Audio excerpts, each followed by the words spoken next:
प्रणमामि जिनेश्वरं प्रतिदिनं प्रणमामि जिनेश्वरम्। ॐ श्रीचेन्तामणिपाश शारदा सद्गुरु सुखराश कृपा कर पूरो मन आश नवल नव पद महिमा गाओ सरस और सुंदर पद चाओ जाप नित जप रे मेरी जान जाप नित जप रे जाप जप नव पद जयकारी अहम बिन तप ले वो दारी जाप नित जप रे मेरी जान जाप नित जप रे। सर्वज्ञ सर्वदर्शी चरण तीर्थंकर अहिंसा के अवतार विश्व वंदनीय शासनपति श्रवण भगवान वर्तमान महावीर के पावन चरणों में कोटि कोटि वंदन। हृदय की अनंत अनंत आस्था के केंद्र संयम धन के दाता संसार सागर से तिरने का सन्मार्ग बताने वाले पूज्य गुरु भगवंत श्रवण सूर्य दिव्य विभूति 1008 श्री मोरदर केसरी मिश्रीमा जी महाराज साहब के पावन चरणों में कोटि कोटि वंदन।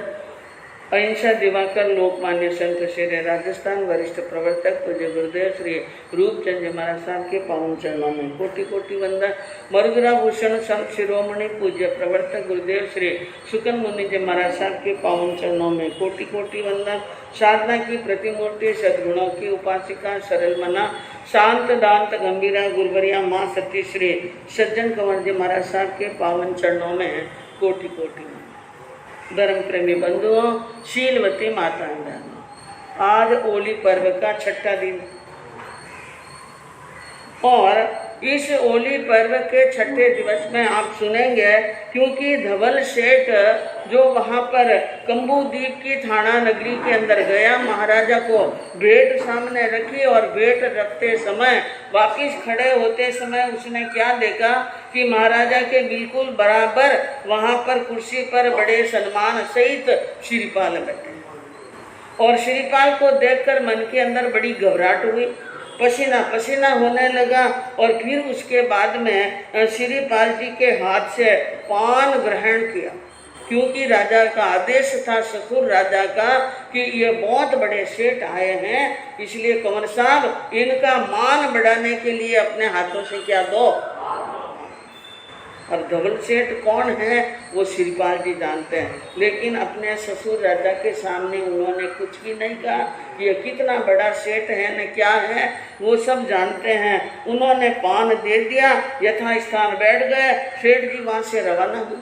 अब मन में विचार करने लगे सेठ जी, हो न हो मेरा ब्रह्म कहता है, मेरा ब्रह्म, ब्रह्म यानी अंदर की आत्मा, हाँ ये यहाँ भी जमाई बन गया, यहाँ भी ये राजा का क्या बन गया, जमाई। और अब इसने मुझे यहाँ देख लिया, इसलिए ये मेरी बात अपने ससुर राजा को जरूर कहेगा कि ये मुझे यानी समुद्र में धक्का देने वाला यह सेठ है।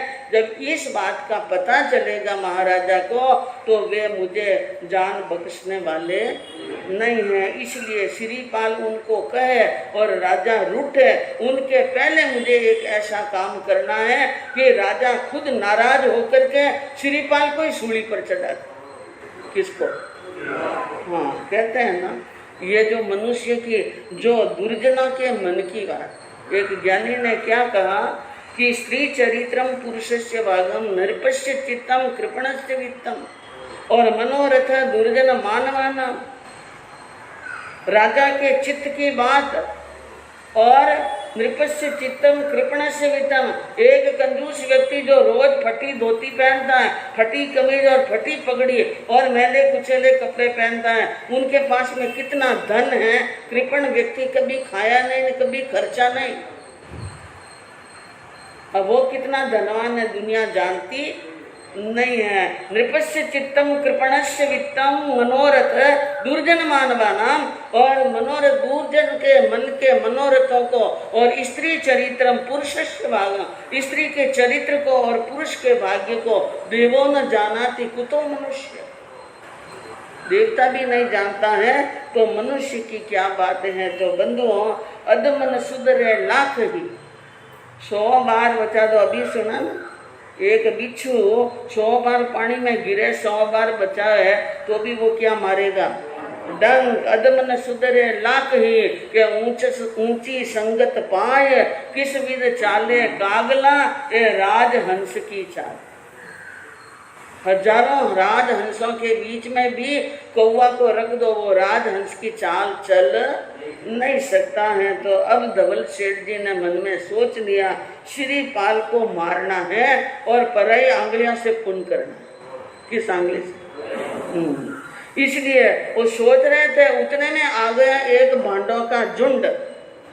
भांड जाति के लोग भी नृत्य ही करते हैं और संगीत बजाने में बड़े माहिर होते हैं। उन भांडों के झुंड को देख करके सेठ जी को एक तरकीब समझ में आई, उनको बुलाया अपने पास में, आओ। क्या बोलो सेठ जी, कोई नृत्य करना है कि या नहीं करना? राजा के दरबार में। कहाँ करना है? हाँ, और वहां जाकर के नृत्य करो, राजा को खुश कर लो, प्रसन्न कर लो, खूब सारी मोहरें दूंगा। 500 मोहरों का ढेर लगा दिया सेठ जी ने। ये ले जाओ और हमारा एक काम करना, वहां पर जो राजा हैं और राजा के बाजू में बैठे हैं, वहां पर एक नवयुवक जो बहुत ही सुंदर हैं, वो राजा के जमाई हैं। तुम वहां जाकर नृत्य करके ऐसा वहां पर माहौल बनाना कि वो जो राजा का जमाई है उनको अपनी जाति का बता दे। कैसा बताना? हाँ, और इस काम में सफलता प्राप्त कर लोगे तो निहाल कर दूंगा मैं, इतना धन दूंगा कि 7 पीढ़ी भी खाएगी तो भी छूटने वाला नहीं है। इस प्रकार बातों के जाल में और भांडों को लोभ देकर के वहां पर भेज दिया और भांड शीघ्र ही आए राजा के दरबार के अंदर और वहां आकर के राजा से आज्ञा मांगी कि महाराज आपकी आज्ञा हो तो हम नृत्य करें। और राजा लोग तो देश विदेश से आए हुए नाटककारों के नाटक देखने में बड़े क्या होते हैं, शौकीन होते हैं। राजा ने आज्ञा दी और वे सभी नृत्य करने लगे। क्या तो संगीत है, क्या ताल है, क्या लय है, क्या स्वर है और कैसे वे चल रहे हैं, नाच रहे हैं। सब के सब आन बान तान मिल गई और मिलने के बाद में जो रस और आनंद आया, सारी प्रजा और राजा सब उसके अंदर डूब। राजी होकर राजा बोले पान कुंवर सो दिरवावे रे। राजी होकर राजा पान कुंवर सो दिरवावे रे। पान देता ही हाथ जालियो। राजा खुश हुए, प्रसन्न हुए और इतने प्रसन्न हुए कि अपने जमाई को कहा, यानी दान दक्षिणा तो देनी सो राजा ने दी और जमाई साहब को कहा, जमाई साहब ये इतने जो नृत्यकार आए हैं नाच करने वाले, इनको अपने हाथों से एक एक क्या दे दो, इनके हाथ में पान दे दो। अब राजा की आज्ञा हुई और श्रीपाल जी उठे और उठकर उन नटनियों को क्या देने लगे, पान। और पान दे रहे थे वो तो, और बीच में एक डोकरी आई और उसने पकड़ लिया श्रीपाल जी का हाथ। क्या पकड़ दिया?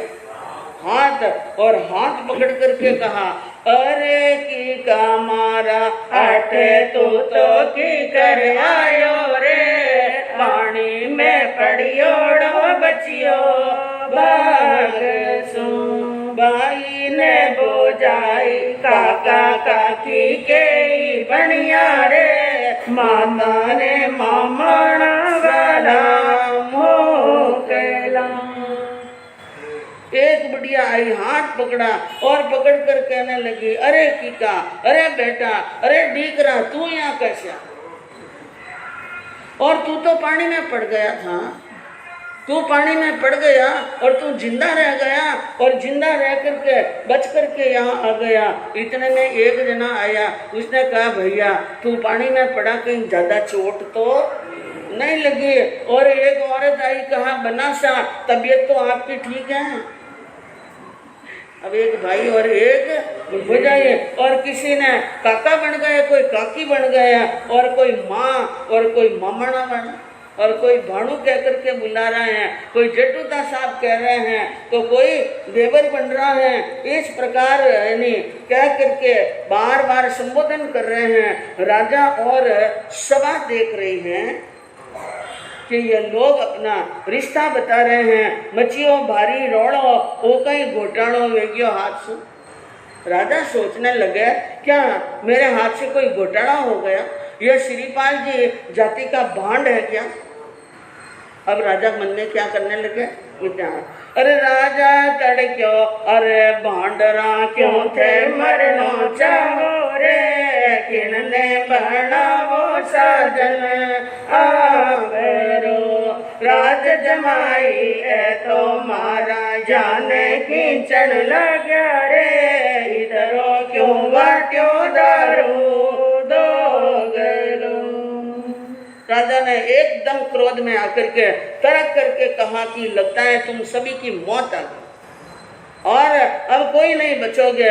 तुम किनको अपना सज्जन बता रहे हो, किनको अपना रिश्तेदार बताए, ये तो हमारे राज जमाई है, और इनको क्यों खींच रहे हो, कहीं ज्यादा नशा पता तो नहीं कर लिया। इतने में एक डोकरी रोती हुई सामने आई और कहा अंदाता नशा पता नहीं किया, मैं तो पूरी होश में हूँ। बोली डूमणी सुनो अंदाता मारा दोनों जाया। कहा अंदाता हाथ जोड़कर मेरी विनती सुनिए, मेरे दो बेटे हैं। कितने बेटे हैं? दो। एक का नाम है गुणवर्धन और दूसरे का नाम है श्रीपाल। इन दोनों बेटों के बीच में क्या हो गया था, झगड़ा, और झगड़ा हो गया। इस कारण से दोनों ही लड़ते लड़ते झगड़ते झगड़ते उन समुद्र में कूद गए, पानी में पड़ गया। और पानी में पड़ा तो हमने बहुत ढूंढने की कोशिश की, गुणवर्धन तो मरियो बटे, गुणवर्धन की तो लाश ऊपर आ गई।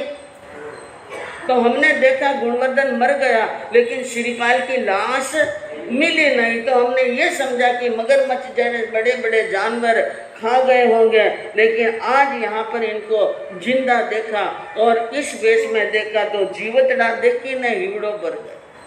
अपना बेटा है, पेट का बेटा है, और पेट की झाड़ कैसी है आपको पता नहीं है। महाराज इनको जिंदा देख करके मुझे क्या आ गया, हृदय भर गया, आंखों में आंसू आ गए। ये बात सुनी, मन में सोचने लगा श्रीपाली आया तो समुद्र में से, कहाँ से आया, और डोकरी नाम भी सही बता रही है और ये भी बात है। तो अब राजा ने श्रीपाल जी से पूछा, श्रीपाल जी ये बताओ, ये जो कह रहे हैं सत्य कह रहे हैं झूठ, सत्य कह रहे हैं या झूठ कह रहे हैं। श्रीपाल जी समझ रहे हैं राजा मेरी जाति का प्रमाण लेना चाहते हैं। किस जाति का? मेरी जाति का प्रमाण, और नीति क्या कहती है। पानी पीने घर नहीं पूछना, पहले तो पानी पी लियो पिंडारो, फिर पूछा वो घर भाणियारो है कि। तो ये कैसी बात हुई। कमर साहब को भी एक यानी मजाक सूझ गया। मोह मुस्काई कवे कुंवर सा बोले बाता साचियो, मोह मुस्काई कहे कुंवर सा बोले बाता साची रे, मारा रे सजन माने मिल गया, मारा रे सजन माने मिल गया। कमर साहब ने कहा बात बिल्कुल सही है, और ये सभी मेरे सज्जन हैं, ये सभी मेरे क्या हैं, सज्जन हैं। ये बात सुनी तो बंदों महाराजा के तो एड़ी से चोटी तक क्रोध क्या हो गया, पारा हाई हो गया। और राजा ने शीघ्र ही हुक्म लगाया, कोप कर हुक्म दियो दाम, पकड़ दो सूली बददाम, इनको सूली पर चढ़ा दो, 1 मिनट की भी देर मत करो। अरे मैं हो गयो बदनाम, मैं बदनाम हो गया, मेरी एकाएक बेटी, और वो भी शादी किसके साथ में हो गई, भांड के साथ में। और दूसरी बात स्वयं ये स्वीकार है आज ये सबके सामने स्वीकार कर रहा है। अब निर्णय करने की तो कोई बात ही नहीं रही। जब सामने वाला खुद अपराध स्वीकार कर रहा है तो अब और क्या निर्णय करना चाहिए। इसलिए जल्दी से इनको क्या चढ़ा दो, सूली पर। 1 मिनट की भी देर मत करो। जितनी देर तक ये यहाँ खड़ा रहेगा मेरा खून सूख जाएगा। ये बात सुनी तो मंत्री महाराज खड़े हुए, क्योंकि मंत्री तो बुद्धि का निदान होता है। उन्होंने हाथ जोड़कर कहा, महाराज थोड़ा गुस्सा क्या करो, हाँ ठंडा करो, थोड़ा गुस्सा कम करो। सचिव कहे सुसतावो थोड़ा, मरण में होवे नहीं मोड़ा, बाद में पाओगे थोड़ा, समझ के काम जरा कीजे, राजा जी अपयस न लीजे, नित जप रे मेरी जान, जप नित जप रे। मंत्री ने कहा, महाराज कोई भी काम उतावल से नहीं करना चाहिए। नीति कहती है सहसा विदित न क्रिया, अविवेक परम आपदा पदम। कोई काम को जल्दबाजी में नहीं करना चाहिए। जल्दबाजी में किया हुआ कार्य आपत्तियां ला करके खड़ा करता है। और रही बात मारने की, श्रीपाल जी तो यहाँ से भाग के कहाँ जाएंगे, कहीं जाने वाले नहीं है। अभी नहीं ना, घंटा भर बाद में भी मार लेंगे, 2 घंटा बाद में, आज नहीं तो कल न, कल नहीं तो परसों इनको हम रोक सकते हैं और बंद कर सकते हैं। बाद में कहीं हमें आपत्ति का सामना न करना पड़े और महाराज आपके नाम पर अपयश का धब्बा नहीं लगे। इसलिए सोच समझ करके क्या करें, काम करे। राजा ने कहा, इसने जो बात कही है वो बात बिल्कुल सही है, ये भांड है, इसलिए इनको भी सूली दो। और जो निमित्त जिसने कहा था कि दिन के तीसरे यानी सुबह के पहले पहर के अंदर जो मिले उसको ला करके बेटी के साथ में क्या करनी है, शादी। इसने निमित्त को भी और इनको दोनों को सूली दे दो। अब दोनों को सूली चढ़ाने का राजा का आदेश हुआ और दोनों को सूली पर ले जाने के लिए उसी प्रकार से निमित्या को और श्रीपाल जी को मरकट की तरफ ले जा रहे हैं। और महलों में बैठी हुई महारानी गुणमाला को मालूम पड़ा कि उनके पति को सूली पर चढ़ाने के लिए ले जा रहे हैं, तो दौड़कर पिता के पास में आई और कहा, पिताजी आप ये कैसे कर सकते हैं, अपने हाथों से अपनी बेटी को विधवा कैसे कर सकते हैं। पिताजी ने रोते हुए कहा, इस सुहाग पने से तो विधवा पना ही अच्छा, इन भांड की पत्नी कहलाने की अपेक्षा विधवा रह जाना अच्छा है। उसने कहा वो भांड हो ही नहीं सकते, आपने बराबर न्याय नहीं किया है। मैं एक बात कहती हूँ, जब तक आप एक हुक्म वहाँ पर भेज दो, जब तक आपका दूसरा हुक्म नहीं जावे तब तक मेरे पति को सूली पर नहीं चढ़ाना, ये मेरी मांग है। तो अपनी बेटी की मांग को स्वीकार करते हुए महाराजा ने सूचना भेजी, जब तक मेरा दूसरा हुक्म नहीं आवे श्रीपाल जी को सूली पर मत चढ़ाना। और फिर बाद में वहाँ पर हुक्म लेकर के श्रीपाल जी के पास में गई और वहाँ जाकर के बोली कि आप यहाँ पर चुपचाप सूली पर चढ़ने के लिए ऐसे आए हो कि जैसे कोई एक नादान बच्चा आता है, बिना बोले ही आ गए। और इस प्रकार की आपने कायरता धारण की है और आप कोटि भट्ट बलवान, आपके आगे शब्द लगता है कोटि भट्ट, करोड़ भट्टों का बल रखने वाले एक निर्बल और एक यानी दीन कायर की तरह आए हैं, क्यों हमारी नाकी घुमाते हैं। श्रीपाल जी ने कहा, मैं कर्मों को पहचान रहा हूँ, कर्मों की किताब पढ़ रहा हूँ कि मेरे जीवन में उतार और चढ़ाव कितना है। कब तो कोई मेरा सम्मान करता है, कब कोई अपमान करता है, कोई समुद्र में गिराता है, कोई सूली पर कब चढ़ाता है। मैं मेरे कर्म को पहचान रहा हूँ। और उन्होंने कहा, आप कर्म पहचानते रहो, लेकिन मुझे कोई न कोई क्या बताओ रास्ता। उसने कहा, रास्ता कुछ भी नहीं है। यहाँ पर बंदरगाह पर, कम्बू द्वीप के बंदरगाह पर 500 जाजें पड़ी हैं सेठ जी की, और उनके साथ में मेरी भी जाजें हैं। उन जाजों के अंदर मेरी 2 रानियां हैं, जो वो उनको पास में जाओ, रतन मंजूषा और मदनावती नाम है, उनसे सारी बात पूछ। अब वो गुणमाला वहाँ से रवाना होकर के सीधी उन कंबोद्वीप के बंदरगाह पर पहुँचे और वहाँ पहुँच करके मदनावती रतन मंजूषा मदनावती रतन मंजूषा की जोर जोर से आवाज़ लगाने लगी। तो जहाज़ों में बैठी रानियों ने, तंबू में बैठी रानियों ने सुना कि हमारा नाम लेकर के यहाँ पर कौन बाहर आई। क्या भाई क्या बात है, तू हमें कैसे जानती हो? उसने कहा मैं आपको नहीं जानती हूँ, लेकिन मैं मेरे पति को जानती हूँ। कौन है तुम्हारे पति? या श्रीपाल जी। श्रीपाल जी मेरे पति हैं और उनको मेरे पिता राजा ने नाराज होकर सूली का क्या दे दिया है, हाँ हुक्म दे दिया है, इसलिए वहाँ पर यानी सूली पर मरघट के अंदर लेकर के गए हैं। और ये जो अन्याय हो रहा है मेरे साथ में, अगर तुम श्रीपाल जी के बारे में कुछ जानती हो तो मेरे पिता राजा के पास में आकर के कहो। ये बात सुनी तो वो समझ गई दोनों रानियां, इतना मतलब समुद्र में गिरे श्रीपाल जी यहाँ पहुँच गए और इनके साथ में क्या कर लिए, शादी कर ली है। उन्हें कहा भाई देर मत करो, जल्दी चलो। अब जल्दी जल्दी चलती हुई वहाँ पर आई और महाराजा के राज दरबार में पहुँची और राज दरबार के अंदर पहुँचते ही कहने लगी, हे राजन, आप एक न्याय के तख्त पर बैठे हैं, अपना न्याय करो, कर्तव्य करो, अपने कर्तव्य का क्या करो, पालन करो। हम दुखी हैं और हमारे दुख को क्या करो, दूर करो। राजा के पास में आई तो राजा ने पूछा कि कौन सी आपत्ति है तुम्हें, किस आपत्ति में है? उसने कहा कि हमारे ऊपर बहुत बड़ी आपत्ति आई है। एक ने कहा मैं बब्बरकोट के महाराज महाकाल की पुत्री हूँ और मेरा नाम है मदनावती। दूसरे ने कहा मैं रतन संचयपुर के महाराजा कनक केतु की पुत्री हूँ, मेरा नाम रतन मंजूषा है। और हमारी श्रीपाल जी के साथ में क्या हुई थी, शादी। और ये जो धवल सेठ आया है, इस धवल सेठ के साथ में ही मेरे पति श्रीपाल जी भी आए और श्रीपाल जी को बीच समुद्र के अंदर धक्का दिया धवल सेठ। और फिर उसके बाद में अब वो धवल सेठ जो यहाँ पर जाजें लेकर के पड़ा है, उनके पास में हमारी जाजें हैं और हमारे पति का वो हत्यारा है, तो उनको कोई उचित यानी सजा देनी है।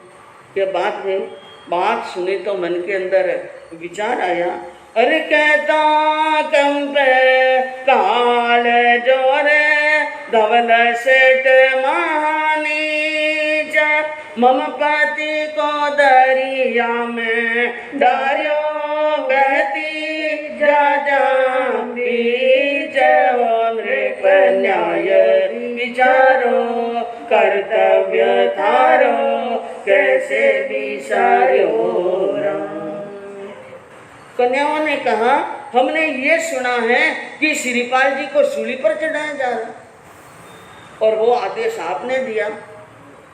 राजा मन में सोचने लगा कि सूली पर तो चढ़ा रहे हैं क्योंकि वो जाति के क्या हैं, भांड, इसलिए। और मेरी बेटी के साथ में बहुत बड़ा, मेरे साथ में बहुत बड़ा क्या हुआ है, दगा हुआ है। तो मदनावती रतन मंजूषा ने कहा कि जो मूर्ख है उसने कहा है भांड, मेरे पति भांड नहीं है। अरे चंपापुर को राजवीर कोटि भट पुण्यवान गणा किया उपकार जगत में छुरा सुल्तान हो नृप न्याय विचारो कर्तव्य थारो कैसे विचारो।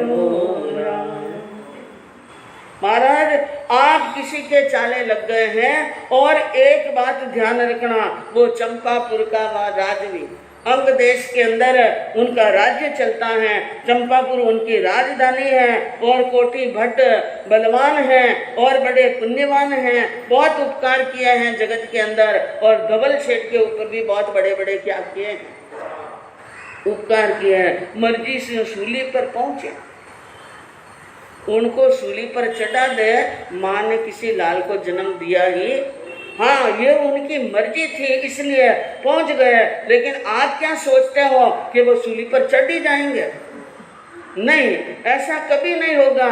करदेशी घमसान, और जिस दिन और जिस समय उन्होंने मन के अंदर धारणा कर ली तो घमासान हो जाएगा और आप चाले मांडारे ला गया तनिक करी नहीं छान।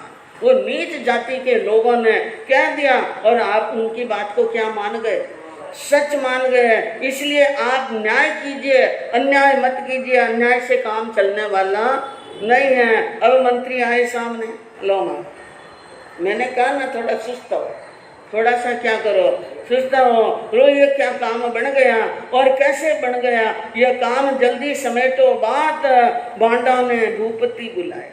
अब मंत्री ने कहा जल्दी करो, जल्दी से सुधारो। और कुमारियों ने, रानियों ने कहा इन भांडों को थोड़ी सी हंटर उड़ा करके पूछो कि तुम्हें सिखाने वाला कौन। अब राजा के कान दे रहे हैं, हाथों हाथ बुलाए भांडों को वहां पर और भांडों को बुला करके, यानी मंत्री जी ने कहा लगाओ इनके सबके कोड़े।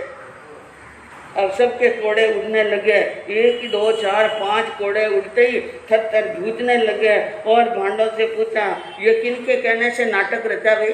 वो खेलने वाला नाटक तो ठीक था, लेकिन ये पीछे वाला नाटक किसके कहने से।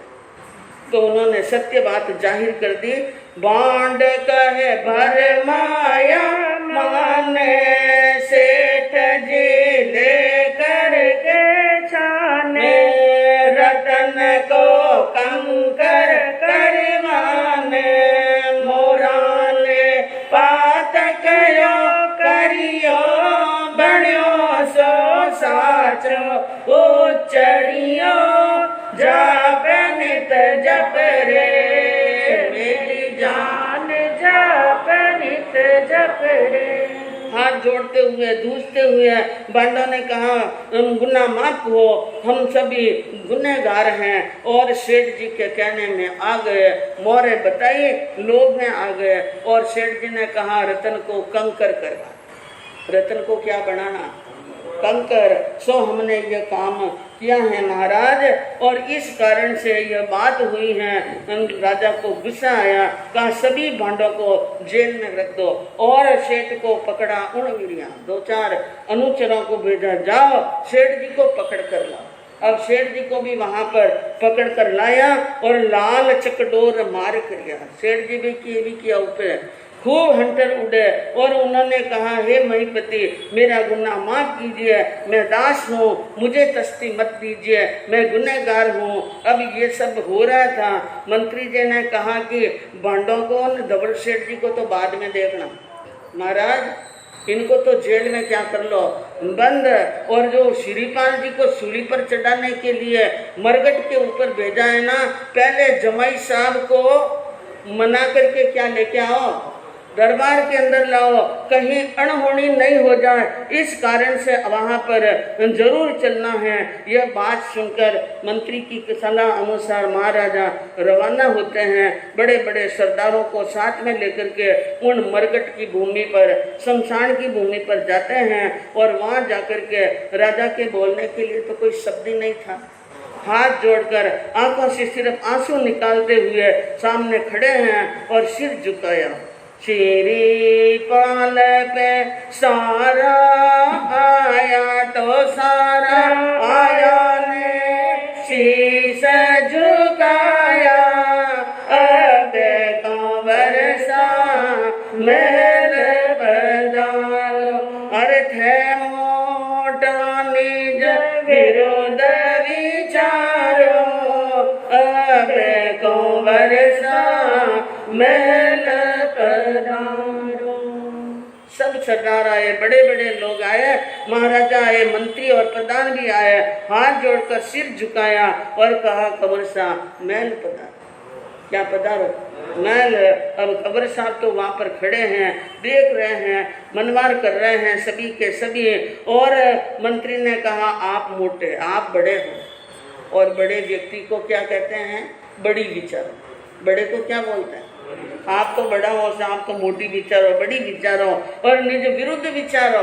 आप बड़ों का जो विरुद्ध है उनके ऊपर चिंतन मंथन कीजिए। श्रीपाल जी वहां से टसमस नहीं हुए। तो अब मंत्री ने कहा महाराज आप विनती करो, क्योंकि सूली का हुक्म किसने दिया, आप जाकर के बोलिए।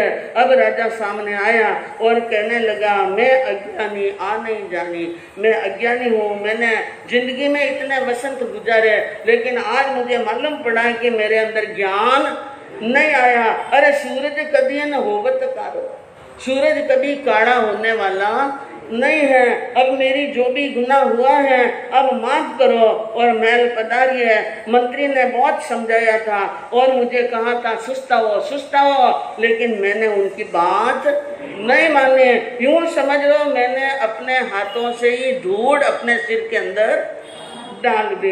इसलिए जो हुआ सो हुआ है, अब आप महल पधारिए। और नहीं मानी बात तो पानी उतर गया, इज्जत चली गई। कुंवर साहब मंत्री कहने लगा कि महाराज जो बात बीत गई है उनको भूल जाइए और क्या पधारिए, महलों के अंदर पधारिए। कुंवर साहब ने सब जवाब कुछ भी नहीं दिया, लेकिन मंत्री ने एक बात और कह दी श्रीपाल जी को, थोड़ी गलती आप करी क्यों, थोड़ी गलती आप करी क्यों, तो हंस तोड़ारी दियो करो, अब को बरसा मैं।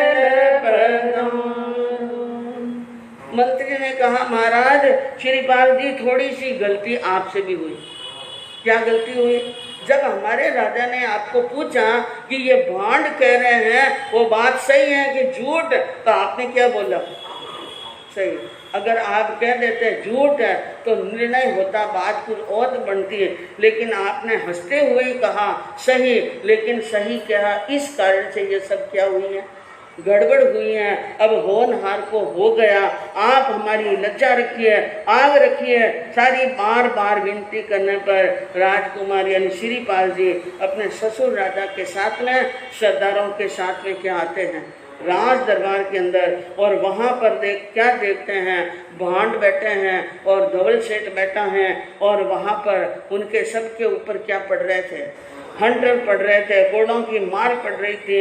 और अब श्रीपाल जी सब आकर के बैठ गए और राजा ने हुक्म दिया, धवल और भांडों बनीन दो सूली आरोप, कुंवर कहे राजन सुनो, इतरो करो न कोई। राजा ने हुक्म दिया धवल सेठ को और सभी भांडों को सूली चढ़ा। श्रीपाल जी ने कहा, महाराज इतना कोप मत करो, इतना कोप मत करो कि भांडों को भी क्या चढ़ा दे, सूली पर, और धवल सेठ को भी क्या चढ़ा दे, सूली पर। नहीं, क्योंकि ज्ञानी क्या सोचते हैं मन के अंदर कि न तोप से, न बंदूक से, न कृपाण से मारो, न तोप से, न बंदूक से, न कृपाण से मारो। अगर मारना है दुश्मन को तो एहसान से मारो। कैसे मारो? हाँ, एहसान करो ऐसा कि जिंदगी में जिंदा रहे तो भी सांस ले जितनी बारी मरता रहे कि मैंने वहां पर काम गलत किया। इसलिए कहा श्रीपाल जी ने कि इनको नहीं मारना है और न उनको यानी सूली पर चढ़ाना है। बुरा जो करसी वो मरसी, सत्य सो तिरिया अर तिरसी, सरलता पर जनता हरसी, मिले तिहु रमणी मेलों में, भ्रमर जुम्बिना केलों में, जाप नित जप रे मेरी जान, जाप नित जप रे। श्रीपाल जी ने सबको यानी सूली के हुक्म को लोप करा दिया और राजा को कहा, छोड़ दो इनको सबको, अभय दान दे दो। बुरा जो करसी सो भरसी, जो बुरा करेगा वो बुरा होगा, वही मरेगा। और सत्य सु तिरिया और तिरसी, सत्य से हमेशा नाव तिरी है और तिरती रहेगी, इसलिए सबको छोड़ दिया गया और सब अपने अपने स्थान पर चले गए। श्रीपाल जी की सरलता देखकर सारे लोग पदाधिकारी बड़े खुश और प्रसन्न हुए, बड़े प्रभावित हुए। और श्रीपाल जी राजसभा से निकलकर महल में गए, तीनों रानियों के साथ में मिले और सुख दुख की क्या हुई बातें हुई। और बंधुओं, धवल सेठ मन में विचार कर रहा है कि इतना करने के बाद में भी ये मरा नहीं, अब ये मरेगा कैसे, अब ये मरेगा कैसे। अब इनके लिए कोई नामी सा उपाय तो सोचना ही पड़ेगा।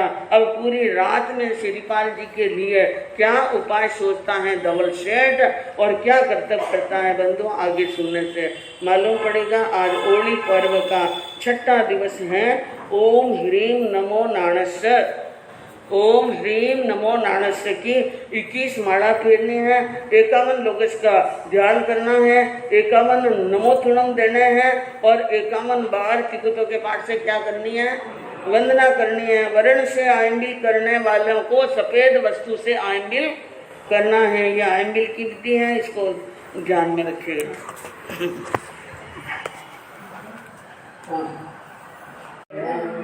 प्रणम